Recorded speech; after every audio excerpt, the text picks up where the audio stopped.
தந்தை பெரியாரின் சிலையை உடைப்போம் என்கிறான் ஒருவன். உடைக்க வருகிறோம் என்று நீ அறிவித்து விட்டு வா. உன் கை துண்டாக வெட்டப்படும். உன் கை துண்டாக வெட்டப்படும். அங்கே வைகோ இருப்பான் என்று நான் பகிரங்கமாக அறிவித்தேன், செய்யவும் செய்வேன். அண்ணா மறைந்த பிறகு டாக்டர் கலைஞர் அவர்கள் முதலமைச்சராகி அவர் ஏற்கனவே அண்ணா சொன்னார், பெரியாரிடம் நீங்கள் எதையெல்லாம் சொல்லுகிறீர்களோ அதை எங்கள் ஆட்சியை நிறைவேற்றி காட்டுகிறோம். நீங்கள் எப்பொழுது சொன்னாலும் இந்த பதவியை விட்டு வெளியே வருகிறோம் என்று சொல்லியிருந்தார். ஆக பெரியார் நினைத்ததை, கனவு கண்டதை, அண்ணா கூறியதை நிறைவேற்றி கொடுக்கின்றவராக முத்தமிழறிஞர் டாக்டர் கலைஞர் அவர்கள் அதற்கு பிறகு சட்டங்கள் நிறைவேற்றினார். இந்த இயக்கத்தில் பிளவு வந்தது. பிளவு வந்ததால் மக்கள் கழகம் வெளியேறினார். ஒரு நன்மை கிடைத்தது. எழுத்து சீர்திருத்தம், பெரியாரின் எழுத்து சீர்திருத்தத்தை சட்டமாக்கி கொண்டு வந்தார் மக்கள் கழகம். பெரியார் நூற்றாண்டு விழாவை நாடெங்கும் நடத்தினார்.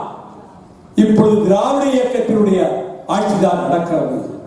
ஆனால் வாளை சுருட்டி மடக்கிக் கொண்டு ஓடி போன குள்ளநரிகள், பார்ப்பனர்கள் இன்றைக்கு இந்துத்துவா என்ற பெயரில் சனாதன சக்திகளும் மனிதர்ம சக்திகளும் இந்துத்துவா சக்திகளும் வெறியாட்டம் போடுகின்றன.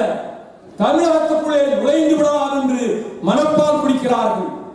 இந்த தமிழகத்தில் அறிவாக சிங்கமாக இங்கே உலகிக் கொண்டிருந்த, இன்னும் எங்கள் நெஞ்சிலே உலகிக் கொண்டிருக்கிற தந்தை பெரியாரின் சிலையை உடைப்போம் என்கிறான் ஒருவன். அந்த வார்த்தை வந்தவுடன் நான் சொன்னேன், நாள் குறித்து, நேரம் குறித்து, இந்த ஊரில் இந்த இடத்தில் இருக்கிற பெரியார் சிலையை உடைக்க வருகிறோம் என்று நீ அறிவித்து விட்டு வா. உன் கை துண்டாக வெட்டப்படும். அங்கே வைகோ இருப்பான் என்று நான் பகிரங்கமாக அறிவித்தேன், செய்யவும் செய்வேன். அப்படி ஒரு நிலைமை ஏற்பட்டார்.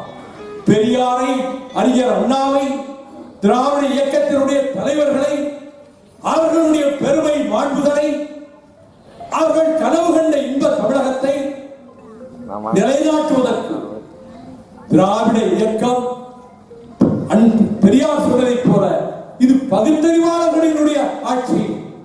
அதனால்தான் முன்வாதி கேட்ட போது பென்ஷன் தரப்படுமா, மானியம் தரப்படுமா என்ற போது முதலமைச்சர் அண்ணா அவர்கள் இருந்து இந்த அரசாங்கமே பெரியாருக்கு காணிக்கைதானே என்று சட்டமன்றத்திலே அவர் சொன்னதை இங்கே நினைவுபடுத்தினார். பிளே ஸ்டோர் மற்றும் ஆப் ஸ்டோரில் இருந்து பாலிமர் செயலியை QR கோடு மூலம் பதிவிறக்கம் செய்யுங்கள். செய்திகளை உடனுக்குடன் பெறுங்கள்.